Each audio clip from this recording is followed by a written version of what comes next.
नमस्कार। हमारे YouTube channel आकृष्ट स्टडी पॉइंट पर आपका स्वागत है। आज हम कक्षा 10 गणित बालाजी प्रकाशन को सॉल्व कर रहे हैं, जहां पर कक्षा 10 की 11.1 एक्सरसाइज को हम सॉल्व करेंगे। जो 11वीं एक्सरसाइज है वह हमारी ऊंचाई एवं दूरी है, मीन्स हाइट एंड डिस्टेंस है। हाइट एंड डिस्टेंस से संबंधित जितने भी क्वेश्चंस आपके एग्ज़ाम में आ सकते हैं उनको हम लेकर चलेंगे, सॉल्व करने वाले हैं और देखते हैं इससे संबंधित क्वेश्चन किस प्रकार से सॉल्व किए जाते हैं। इसमें ध्यान क्या देना है, उन सारी चीज़ों पर हम डिस्कस करेंगे। तो पहला जो लघु उत्तरीय या बहुविकल्पीय प्रश्न आते हैं वो किस प्रकार से आते हैं देखते हैं। पहला क्वेश्चन दिया है, जिस समय सूर्य का उन्नयन कोण 45 था तो मीनार की परछाई और मीनार की लंबाई से क्या बराबर है, अधिक है, कम है या इनमें से कोई नहीं। 4 ऑप्शन इस प्रकार से देगा और इन चारों में से आपको एक ऑप्शन टिक करना होगा। इसके लिए सबसे पहले जो हमें पॉइंट ध्यान रखना है वो क्या ध्यान देना है कि जब भी आपको उन्नयन कोण की बात करें, जो उन्नयन की बात करता है उन्नयन को अगर संधि विच्छेद किया जाए तो उन का मतलब ऊपर, उन का मतलब ऊपर और नयन का मतलब उन्नयन, ऊपर नयन। ऊपर नयन का मतलब, नयन का मतलब आँखें और उन का मतलब ऊपर। जब ऊपर करके आंखें देखना पड़े आपको तो जो कोण आपका बनेगा वह उन्नयन कोण कहलाता है। मीन्स आप कहीं पर भी खड़े हों और अपनी लंबाई से ऊपर की ओर देखना पड़े, अपनी लंबाई से आपको ऊपर की ओर देखना पड़े तो वो आपकी आँखों द्वारा बनाया गया कोण उन्नयन कोण बनेगा। और जहाँ पर भी आप खड़े हों या बैठे हों वहाँ से अगर आपको अपनी आँखों को नीचे करके देखना पड़े तो आपकी आँखों द्वारा उस क्षैतिज रेखा पर बनाया गया कोण हमेशा अवनमन कोण होगा। क्या होगा? अवनमन। अव का मतलब नीचे, नमन का मतलब आंखें करके देखना। मीन्स जब नीचे आंखें करके देखना पड़े तो अवनमन कोण, और जब अपनी आँखों को आपको ऊपर करके देखना पड़े तो उन्नयन कोण। अब यहाँ पर इन्होंने कहा कि आपको उन्नयन कोण के बारे में बताना है। किसके बारे में? उन्नयन कोण के बारे में। तो सबसे पहली बात, जब उन्नयन कोण की इन्होंने बात की है तो ये देखना है कि आपको देखना है कि भैया क्या मीनार की परछाई, तो मीनार अगर ये खड़ी है तो इसकी परछाई कुछ ये है। अब कहते हैं उस मीनार की लंबाई से पहले उन्नयन कोण 45 था, मीन्स इसके बीच में थीटा जो आया 45। आपको ये पता होना चाहिए कि जब थीटा 45 डिग्री दे रखा है तो चूँकि एक तो 90 डिग्री होता ही होता है, क्योंकि खंभा सीधा ही तो खड़ा होगा पृथ्वी से, या मीनार सीधी तो खड़ी होगी। और सीधी का मतलब यहाँ पर 90 का कोण बनेगा। जब ये 90 का कोण बनेगा और एक तुम्हें दे रखा है कि 45 है, और एक चीज़ आपको पता है कि त्रिभुज के तीनों कोणों का योग 180 डिग्री होता है, तो जो ये 45 है ये 90 है तो ये 45 बचेगा। और ये चीज़, ये भी जब 45 ये भी 45, तो जब कोण बराबर हैं तो उनकी सम्मुख भुजाएं भी क्या होंगी? आपस में बराबर होंगी। कहने का मीनिंग ये हुआ कि जो मीनार की लंबाई है मीन्स ये चीज़, और जो मीनार की परछाई है मीन्स ये चीज़, ये दोनों आपस में क्या होंगी? बराबर होंगी। मीन्स ए ऑप्शन आपका क्या होगा? सही होगा। ए ऑप्शन आपका क्या होगा? सही होगा। चलते हैं क्वेश्चन नंबर 2 की ओर। क्वेश्चन नंबर 2 की ओर चलते हैं। कहता है किसी स्तंभ की ऊंचाई, स्तंभ अगर ये है आपकी, स्तंभ की ऊंचाई उसकी छाया से 3 गुनी, तो इसकी छाया कुछ इधर को होगी। तो जो छाया अगर x है तो इसकी ऊंचाई जो है √3 इंटू एक्स होगी। √3 इंटू एक्स होगी, मीन्स √3 गुनी है। उन्नयन कोण का मान, उन्नयन कोण का मतलब ये कोण का मान आपको ज्ञात करना है। ये अगर थीटा मान लें और हमें अगर ये थीटा मान लें तो हमें उन्नयन कोण ज्ञात करना है। ध्यान रखें, जब आपको क्वेश्चन में ये चीज़ दी हो और ये चीज़ दी हो, कहने का मीनिंग ये हुआ कि अगर आपको ऊंचाई दी हो और इधर की उसकी छाया इस टाइप की चीज़ दी हो और आपको कोण संबंधित कुछ पूछे, तो इन दोनों में संबंध निकालने के लिए आपको हमेशा tan थीटा से संबंधित वैल्यू फाइंड करना होगा। लेकिन अगर आपको थीटा यही दिया हो और एक भुजा ये हो और इस भुजा के बारे में आपको कुछ जानकारी रखना हो तो हमेशा आपको कॉस थीटा की वैल्यू निकालना होगा, मीन्स कॉस थीटा से संबंधित फार्मूला लगाना हो। लेकिन यहीं पर तीसरी कंडीशन क्या है, अगर आपको इस वाली रेखा से और इस वाले से संबंधित कुछ निकालना या करना हो तो इसके लिए आपको साइन थीटा वाला फार्मूला लगाना है। इन तीनों कंडीशन को अगर आप ध्यान रखोगे तो त्रिकोणमिति से संबंधित कोई भी क्वेश्चन आपको शार्ट लेवल का गलत नहीं होगा। कहने का मीनिंग ये हुआ, इन तीनों को अगर आपको फार्मूला याद हो तभी तो आप लगा सकते हो। तो साइन थीटा क्या होता है, कॉस थीटा क्या हो सकता है, टेन थीटा क्या होता है, इसके लिए आपको ध्यान रखना है कि साइन थीटा बराबर क्या होता है, लंबटे लंबटे कर्ण होता है। साइन थीटा बराबर लंबटे कर्ण। अब दूसरा क्या है आपके पास, दूसरा फार्मूला जो है वो कॉस थीटा है। Cos theta is equal to आधार बटे कर्ण होता है। क्या होता है भैया, आधार बटे कर्ण। और यहीं पर टेन थीटा अगर पूछ लिया जाए तो, टेन थीटा पूछ लिया जाए तो लंब बटे क्या होता है भैया, लंब बटे आधार होता है, लंब बटे आधार। टेन थीटा बराबर लंब बटे आधार, कास आधार बटे कर्ण, साइन लंब बटे कर्ण। अच्छा, इन तीनों के बाद जो अदर तीन आते हैं वो इन्हीं को उलट देने पर बन जाते हैं। कहने का मीनिंग ये हुआ कि अगर हम टैन के बाद में कॉट की बात करें, कॉट थीटा, तो आधार बटे लंब बटे आधार की जगह पर आधार बटे लंब हो जाएगा, आधार बटे लंब। अगर हम सेक थीटा की बात करें तो कर्ण बटे आधार हो जाएगा। अगर हम भैया कौशिक थीटा की बात करें तो ये भैया कर्ण बटे लंब हो जाएगा, कर्ण बटे लंब हो जाएगा। इस प्रकार से इन क्वेश्चंस को आपको ध्यान रखने के लिए इन फार्मूलों को पता होना जरूरी है। क्वेश्चन सेकंड कह रहा है कि स्तंभ की ऊंचाई उसकी छाया से √3 गुनी है। मीन्स अगर ऊंचाई ये है, ऊंचाई छाया से √3 गुनी, मीन्स अगर ये x है तो इसकी ऊंचाई जो होगी √3 इंटू एक्स होगी।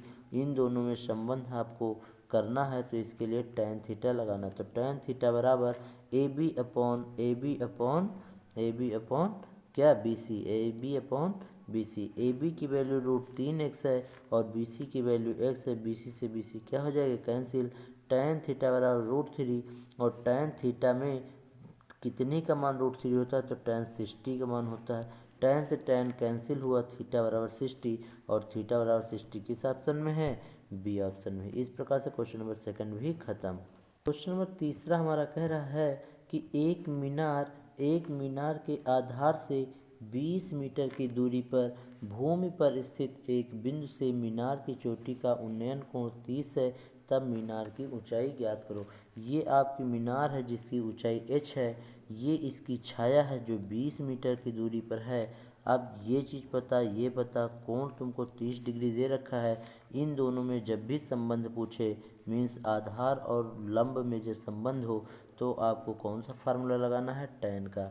अगर कर्ण के साथ हो, कर्ण के साथ ये लंब का हो तो साइन लगेगा, कर्ण के साथ आपका आधार का हो तो कॉस लगेगा। यही तीन फार्मूले मेन होते हैं। तो यहाँ पर tan 30 बराबर A B upon B C होगा। अब tan 30 की वैल्यू आपको पता है 1/√3 होती है। ए बी आपको पता है ऊंचाई h है और बी सी आपको पता है 20 है। अब इसका क्रॉस क्या करते हैं, मल्टीप्लाई, मीन्स 20 से कम 20 लिखेंगे और √3 ऐसे रखेंगे, h ऐसे रखेंगे।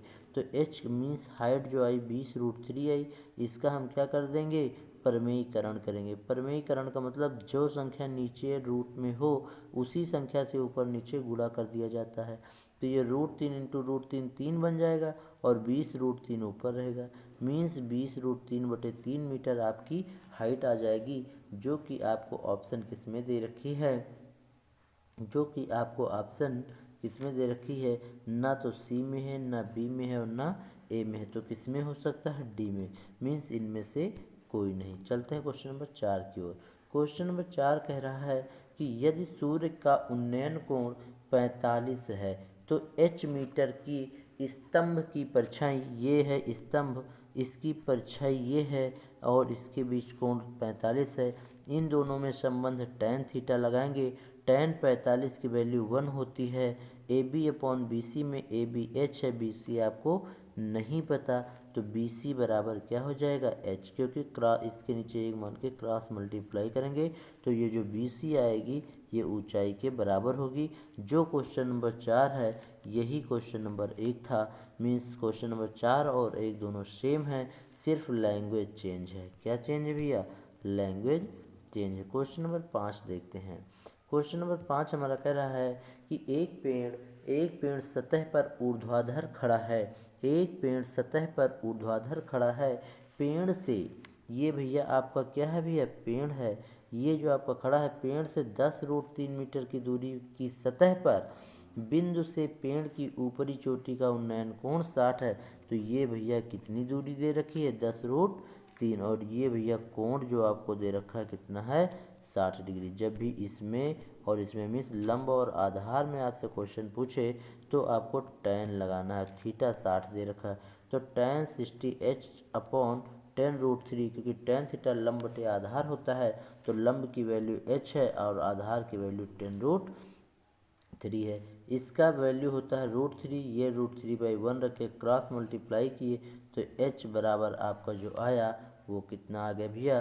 30। क्यों? क्योंकि √3 इंटू √3 3 होगा, 10 × 30 तो h बराबर 30। मीन्स पेड़ की जो छाया है या ऊंचाई है वो 30 है और यही ऊंचाई ही आपको ज्ञात करनी थी। अतः क्वेश्चन नंबर 4 का ए option is the right answer. 4 का नहीं 5 क्वेश्चन का आपका ए ऑप्शन क्या होगा?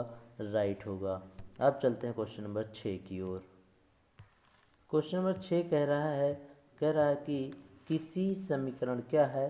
किसी समय एक स्तंभ की परछाई, एक स्तंभ ये है, इसकी परछाई ये है, की परछाई उसकी लंबाई के बराबर है। मीन्स ये वैल्यू इस सरी रेखा के बराबर, तो सूर्य का उन्नयन कोण जब ये दोनों आपस में बराबर हो तो आपने पहले क्वेश्चन में देख रखा है कि थीटा की वैल्यू कितना आया था?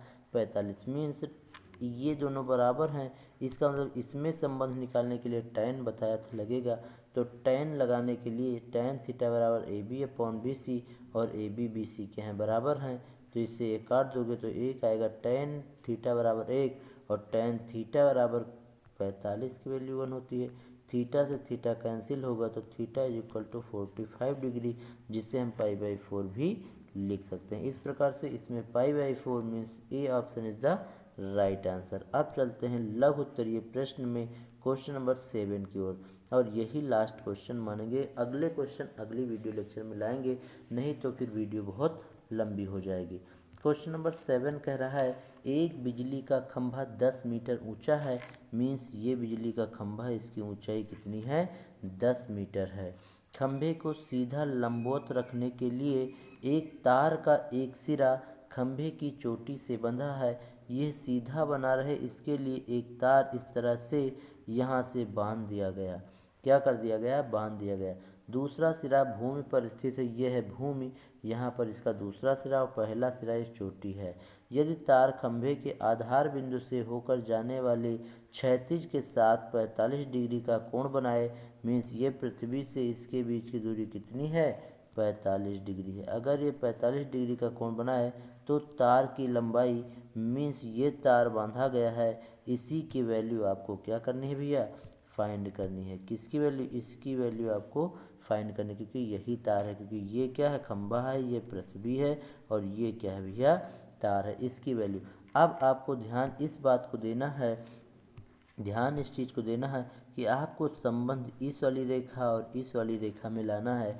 हमने बताया था जब इसका संबंध निकालना हो तो इसके लिए किसका प्रयोग करते हैं? साइन थीटा का। साइन थीटा थीटा की जगह 45 है तो साइन 45 बराबर क्या होता है भैया? लंब बटे कर्ण होता है। लंब की वैल्यू ये हो गई, कर्ण की वैल्यू ये। अब साइन 45 की वैल्यू 1/√2 होती है। ए बी का मान 10 है, बी सी आपको निकालना है। तो B C is equal to B C एकम बी सी इक्वल टू 10√2 होगा, 10√2 हो जाएगा और √2 की वैल्यू 1.414 होती है, 1.414 होती है। कहने का मीनिंग ये हुआ कि जब भी आप 1.414 से 10 का मल्टीप्लाई करेंगे तो सिर्फ ये पॉइंट उठकर यहाँ पर चला आएगा, मीन्स 14.14 मीटर। यही आपकी क्या हो जाएगी, BC मीन्स छाया हो जाएगी। और तार की लंबाई की जो मीन्स तार की जो लंबाई है, जो BC आपको आई है, वो तार की क्या होगी, लंबाई होगी, है ना। इस प्रकार से आपको सॉरी, यहाँ पर एक चीज़ ध्यान हम लोगों ने नहीं दिया, यहाँ पर आपको जो BC लिखा है नीचे, ये BC नहीं होगा, BC की जगह पे AC होना चाहिए। क्यों? क्योंकि तार की लंबाई हमारी AC है। आपको BC तो ये चीज़ हो जाएगी, इसकी वैल्यू नहीं ज्ञात करनी, AC की ज्ञात करनी है। तो AB/AC होगा, BC की जगह पे क्या होना चाहिए, AC। तो ये AC यहाँ पर AC होगा, तो AC एकम AC means AC is equal to 10√2 means 10√2। जो AC की वैल्यू आएगी वो 10√2 होगी, और √2 की वैल्यू 1.414, जिससे हम मल्टीप्लाई करेंगे किसको, 10 को। तो एक जीरो जब यहाँ से हटेगा तो पॉइंट यहाँ आ जाएगा। मीन्स कहने का ये हुआ हमारा, मीन्स मेरे कहने का ये हुआ कि जो हमारा AC की वैल्यू आएगी, जो हमारी AC की वैल्यू आएगी, यहाँ BC नहीं, यहाँ पर क्या होना चाहिए, BC की जगह पर AC बराबर जो आएगी वो 14.14 मीटर, ये आपकी AC की वैल्यू होगी। AC का मतलब क्या है भैया, तार। इस प्रकार से तार की जो लंबाई होगी वो 14.14 मीटर होगी। इस प्रकार से क्वेश्चन नंबर 7 भी लघु उत्तरीय का खत्म हुआ। हम अगले क्वेश्चन 8 से लेकर 15 तक के सभी क्वेश्चन हम अगली वीडियो लेक्चर में लेकर आएंगे। यहाँ तक क्वेश्चन नंबर 7 तक अगर कोई डाउट या क्वेरी हो तो आप हमसे निसंदेह पूछ सकते हो। बोर्ड परीक्षाएं आपकी लगभग 15 फरवरी से हो सकती हैं, 15 फरवरी से होने की संभावनाएं हैं।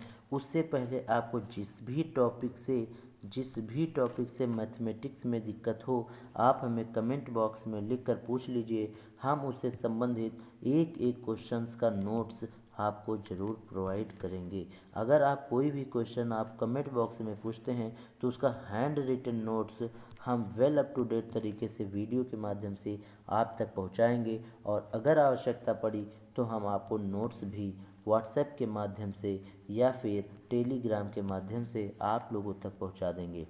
बस आपको करना क्या है, चैनल को सब्सक्राइब करके रखना है, ताकि जो भी वीडियोज डाली जाएं वो आप लोग समय के अनुसार देख सकें। और अगर वीडियोज पसंद आए तो उन्हें लाइक ज़रूर करें, ताकि हमारा मोटिवेशन बनता रहे और हम आपको समय पर अच्छी से अच्छी वीडियोज प्रोवाइड करते रहें।